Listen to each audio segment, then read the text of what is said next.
Korea's population crisis is urgent. Korea's birth rate just hit 0.8, one of the lowest ever recorded in human history, and feminism made it impossible to make babies. Korea's #1 show recently is about a 29-year-old woman who'd rather have an AI boyfriend than a baby. It topped the charts in 3 days because every young Korean woman saw it as their autobiography. I've lived in Korea for years, and I spent weeks digging through the psychological and sociological research behind feminism in Korea. And the weird thing is that a labor economist, a famous American Democrat, and one of feminism's He is a doctor, by the way. He is a psychologist. It's not just a random dude on YouTube with an opinion. own architects all proved the core of it, on their own, from completely different angles. 4 structural forces locked Korea into a trap. And now Korea is a bus packed with adults, speeding without brakes, with a handful of children in the back, without seatbelts. Think of the children! Won't somebody please think of the children?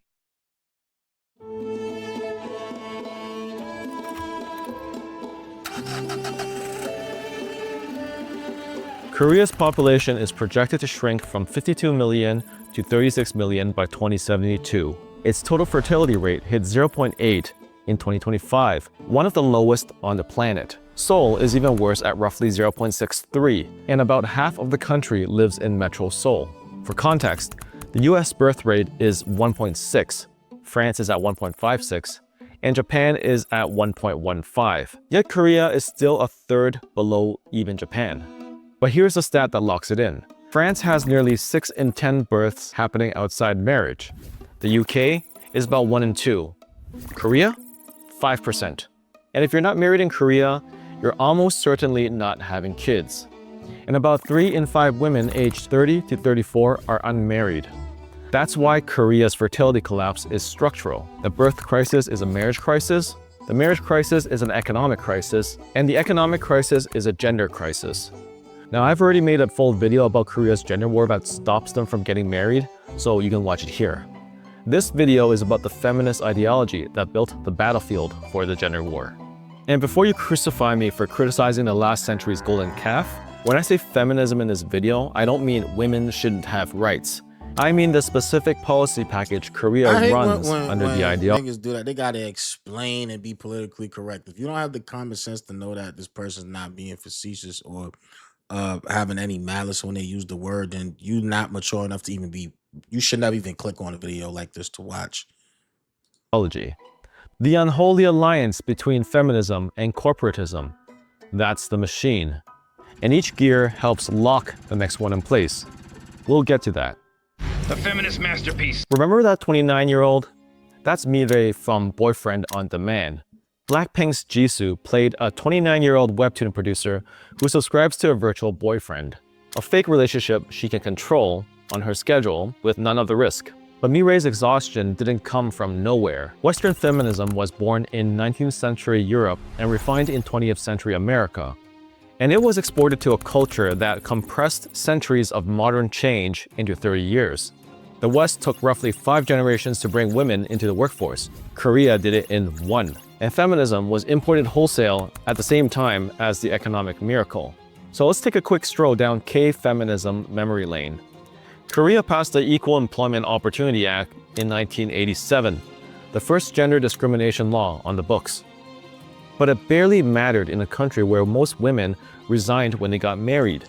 The real shift. Crazy thing is, the only thing that's benefiting feminism, the only people that's benefited from it is big corporations. There was actually a study that came out too that showed that most feminist women enjoy watching other women who join kind of ruin their lives with it. They get an enjoyment out of watching other women suffer from over believing in the feminist movement, which is pretty wild as hell, but we're gonna keep him going. Shift came a decade later. The 1997 IMF crisis gutted the Korean economy, wiped out lifetime employment, and companies laid off millions of men. Almost overnight, families couldn't rely on the old sole breadwinner model. By 2000, more women were working than before the crisis. The mortgage didn't care about tradition, and workplace gender equality was already legalized a decade before anyone went broke. The crisis opened the door. Feminist policy walked through it and bolted it shut. And here's why. Korea runs on chaebol corporatism.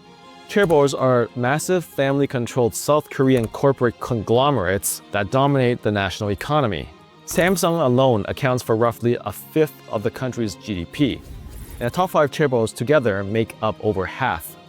The government and the chaebols operate as a single system, and they decided to mobilize women as a labor source. In 2001, the government built a standalone Ministry of Gender Equality, aka MOGEF. By 2004, political parties got gender quotas. All new legislation started getting mandatory gender impact assessments. What the West built through decades of activism and corporate pressure, Korea legislated top-down in 7 years. And nobody stopped to ask what theoretically doubling the labor supply in a single generation would do to wages.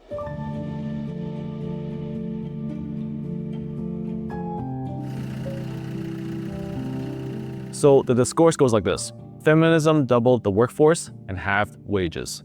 Anti-feminism critic Rachel Wilson put it plainly on Joe Rogan. In the 40s and 50s, you could be a janitor and support a family on one income. The one big thing that we changed is we pushed women into college and into the workforce. So in the span of about 20 years, we almost doubled the labor force by pushing all the women in, and men's wages have never recovered. An economist named Jorgen Harris proved the mechanism, occupation by occupation.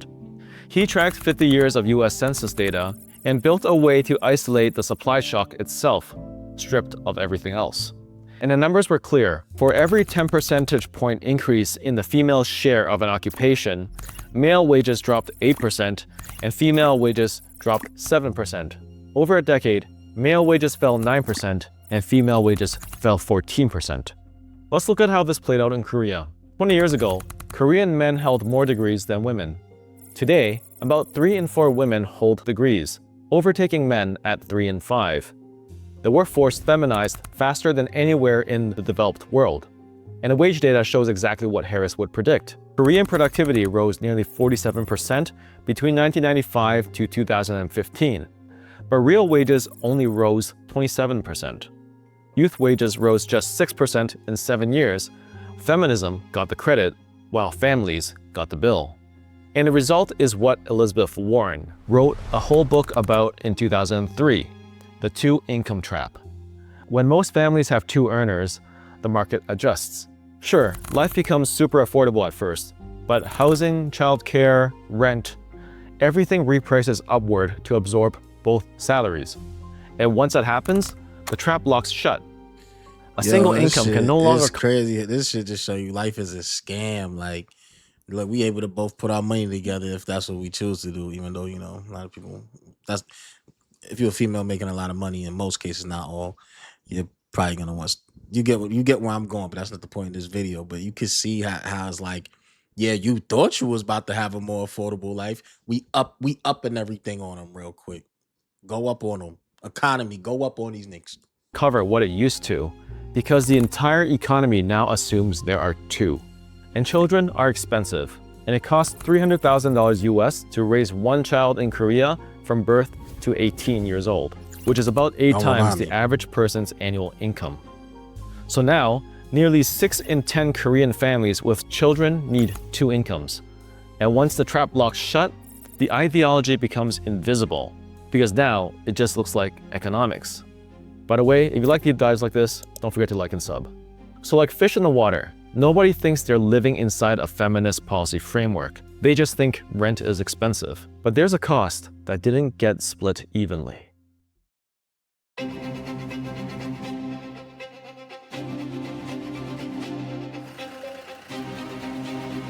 The cost is time and energy.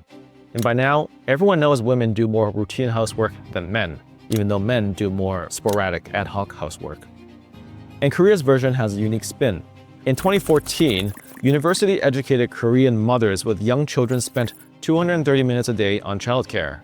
Fathers spent 36. By 2019, the broader picture wasn't much better. Women were averaging 3 hours and 15 minutes of unpaid domestic labor per day, and men were at 56 minutes. If you're a millennial or a Gen Z woman who grew up in Korea, the promise was get educated, get a career, and life will be good. But reality showed her that she'll come home to a second Nah, they like still take your ass in that kitchen and make that sandwich, man. shift of childcare or elder care, or both. Feeling guilty, she can't juggle everything. So why can't she just keep working full-time and split equally with the man? Well, in Korea, there's the Nuna wall. Korea's honorific system locks hierarchy in place. You can't avoid it if you speak the language.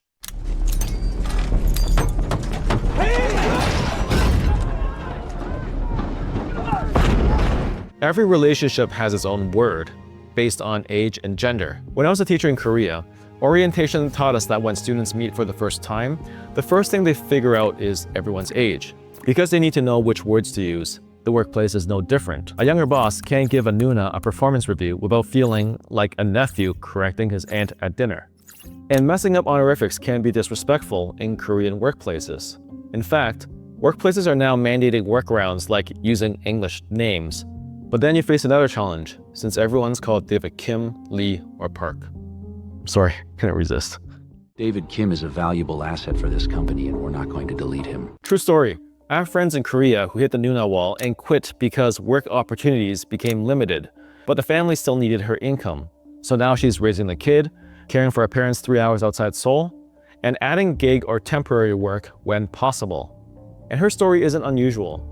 Nearly 3 in 4 informal elder care responsibilities fall on women, mostly daughters and daughters-in-law. And that just compounds with everything else.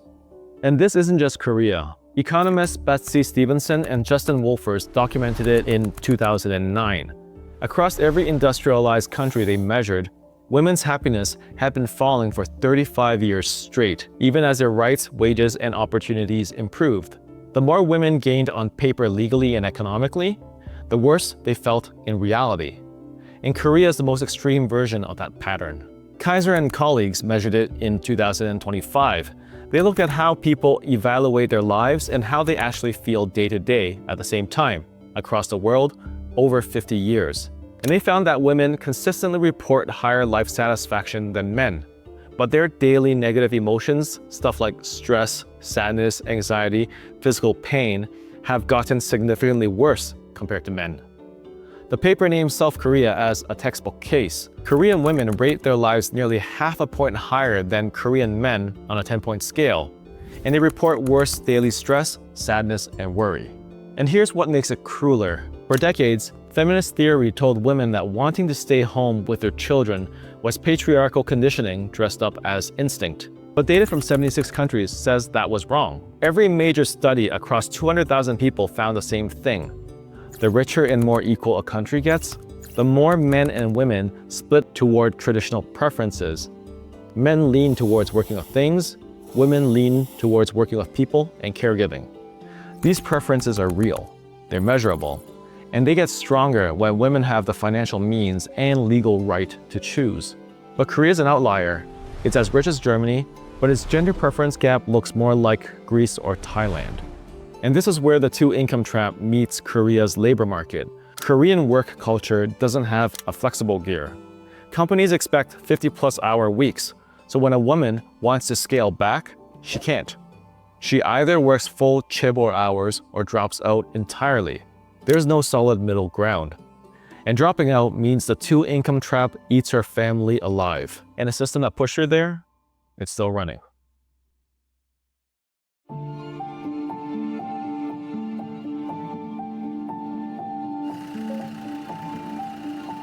Remember that ministry MOGAF? By 2026, its budget had grown to nearly 3 trillion won a year. And unlike Western diversity programs where companies can choose to walk away, Korea's version is criminal law. Despite a whole ministry with teeth, after 25 years of enforcement, female executive representation across Korea's top 100 companies sat at only 6.3%. But a system importing Western gender equality frameworks straight into Confucian corporate hierarchy is destined for a collision. 3 trillion won a year, criminal enforcement, mandatory gender quotas with no real penalties, and after 25 years, 6.3%. The framework has teeth, but the culture has a stronger jaw. About 3 in 4 Korean working women report gender discrimination in promotion, And the number one reason they cite is male-centered workplace culture.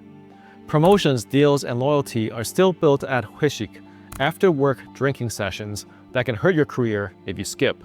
So you can legislate a quota, but you can't legislate who gets invited to the second round of soju, noraebang, or jjimjilbang. And the feminist response is, that's just misogyny. Enforce harder. Didn't they have like the B4, B5 movement out there like in 2023? It's like the same year the passport bros got invented, I think, where they just basically exiled themselves from males or something like that. And comment down below if you know what I'm talking about. But Korea already enforces harder than any Western country. At some point, the question stops being, are you enforcing enough? And starts being, are you enforcing the right framework? Because MOGAF isn't a Korean invention, it's a Western feminist template dropped into a Confucian society that runs on hierarchy and age-based deference. The same voices that criticize Western colonialism against indigenous cultures go quiet when the export is feminism into indigenous Korean culture. The East Asia Forum put it plainly. The MOGAF was created as an economic policy, not social policy, in direct response to the 1997 IMF crisis that exposed how much GDP the country was leaving on the table by keeping women at home. The chaebols needed workers, and MOGAF was the government engine. But Korea can't dismantle the engine, even though it's eating the car. President Yoon campaigned on abolishing MOGAF and won partly on that promise. He still couldn't do it. The moment any Korean politician touches the ministry, domestic backlash erupts, and the international press frames it as an attack on women's rights, which hurt foreign investment. And that's a risk no one will take. When Yoon's government proposed restructuring MOGAF in 2023, the international framing went straight to rolling back on women's rights before the data even got a hearing. Korea is facing extinction and cannot possibly question the ideology accelerating it. The 2025 snap election showed a nearly 40-point gender gap among voters under 30. Young men voting conservative, young women voting progressive. Any politician who touches MOGAF loses one half of an entire generation. And the chaebols? There's a saying, if Samsung does well, Korea does well. Koreans have lived inside that belief for so long, it's invisible. And then there's the other arm. Korea has poured over $220 billion into pro-natalist programs since 2006. That's 88 trillion won, about $65 billion in 2025 alone. Cash bonuses for having babies, subsidies for childcare, longer parental leave, basically begging families to have more kids. That's about 30 times what MOGAF gets. And MOGAF is still winning, because it doesn't run on money.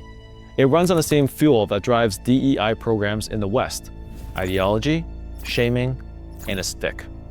Anyone who questions the system gets automatically branded anti-women, feminism over civilizational survival.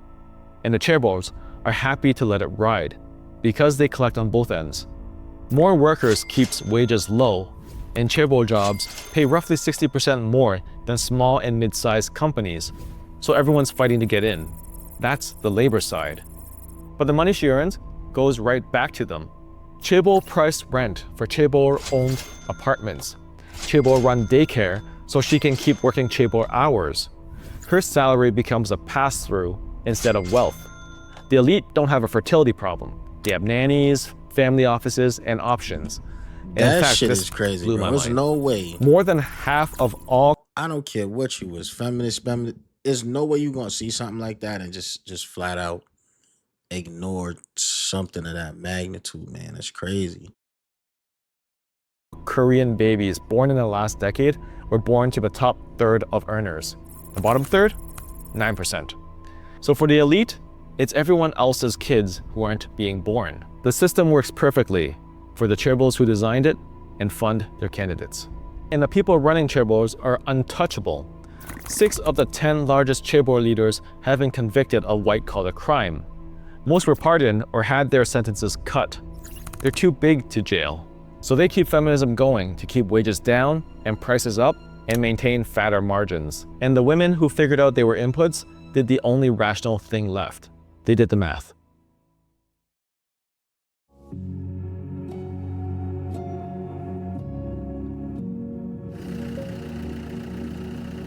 Young-mi was 25 when she shaved her head and quit dating. She'd grown up in Daegu, one of Korea's most conservative cities, with an abusive father. Her mother eventually fled, leaving Young-mi and her sister behind. Her sister started losing hair from stress at 8 years old. Young-mi spent years unable to leave the house without makeup, convinced she needed to be desirable to survive. And one day, she realized she was working for a system that had never worked for her. She joined the 4B movement, and when you hear her story, there's a logic to it. Jisoo Mire chose a virtual boyfriend over a real one. Young-mi shaved her head and quit dating entirely. One is fiction and resonated with all women. The other is real, and both did the same math. The Korea Development Institute found that about 40% of the recent drop in fertility comes down to women looking at the situation and deciding motherhood isn't worth the career hit. And you might think, that's just economics. Feminism has nothing to do with it. But feminism is the reason the old option disappeared. A generation ago, a Korean woman could marry a salaryman and raise her children, and nobody called it oppression. Feminist ideology, delivered through 4 years of university education, where about 3 in 4 of all Korean women now hold degrees, reframed that arrangement as dependence so crazy and oppression. because you grow up and it's like, yo, go to college, do your thing. But like, I really don't want my kids to go to college. Or I'm gonna be honest with you, like, I wouldn't want my kids to go to college because you get indoctrinated. Now, if you're gonna take that route, hopefully you got a business to pass on to them, or you, from the time they start pre-K or kindergarten, outside of kindergarten, they're going to their entrepreneurship class at that grade level. I don't care if you're trying to teach your kid how to barber. It's all like school outside of school to teach them to where it's like, yeah, he or she don't need to go to college. They got money. They invented Samsung. You know what I'm saying? In the 1980s, marriage and children was the mainstream Korean life path for women. The reframe of that choice as failure is a more recent development. Independence became the one thing a modern Korean woman could never be. Rachel Wilson pointed out that women's access to higher education is the top correlate to falling birth rates because the ideology in that education makes motherhood feel like failure. This is literally the angst my wife had for nearly 2 decades of marriage and 3 children and being a full-time mom. Am I not fulfilling my full potential? So even when psychology says a present mom produces far better outcomes for the children, the ideology says choosing that makes you a victim of patriarchy. This framing kills the option before the economy finishes burying it. And the data on happiness tells you how backwards society's got it. In America, married mothers are nearly 3 times as likely to report being very happy as unmarried childless women. 41% versus 14%. What feminism is telling women to reject is where women report themselves the happiest. But in Korea, married women score a full point below their husbands on life satisfaction, and almost 4 in 10 say they wouldn't marry again. The difference between the US and Korea is what Korean marriage demands: full chaebol hours, a second shift at home. Many Korean women are now choosing to walk away from marriage and children because the consumer economy needs it to stay this way. Globally, women drive roughly 80% of consumer spending. Every BTS concert, every K-drama, every influencer reinforcing the career and Edia coffee lifestyle, the chaebols need her labor and her consumption. And her spending pays for the culture that reinforces the ideology. And some women saw through the grift. Young-mi's tribe, the 4B movement, no marriage, no childbirth, no dating, no sex, is puny. Somewhere between 5,000 and 50,000 followers. But it hits the news because total withdrawal makes sense when the system only offers you exhaustion or poverty. And the system that made Young-mi's calculus inevitable, someone designed it on purpose. The leading second-wave feminist Simone de Beauvoir said it plainly on June 14, 1975 in a Saturday Review dialogue with Betty Friedan. No woman should be authorized to stay at home to raise her children. Society should be totally different. Women should not have that choice, precisely because if there is such a choice, too many women will make that one. De Beauvoir was describing the future. She knew women would choose family if given the option, and she said the system should make sure they never got that option. 50 years later, corporatist Korea built exactly the system she asked for, and Korea is living inside the results.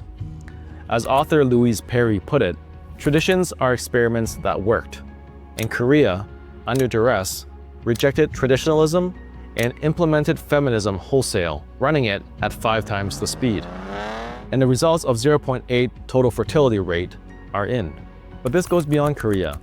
Total fertility rate in Italy is at 1.18, Spain 1.12, Japan 1.2, China roughly 1, the US is at 1.62 and falling, Germany 1.36. TFR is dropping everywhere. This is happening everywhere the same unholy marriage goes. Feminism provides the ideology, corporatism provides the engine. 4 gears, the needle is at red line, and making babies in Korea became impossible, unless you're rich.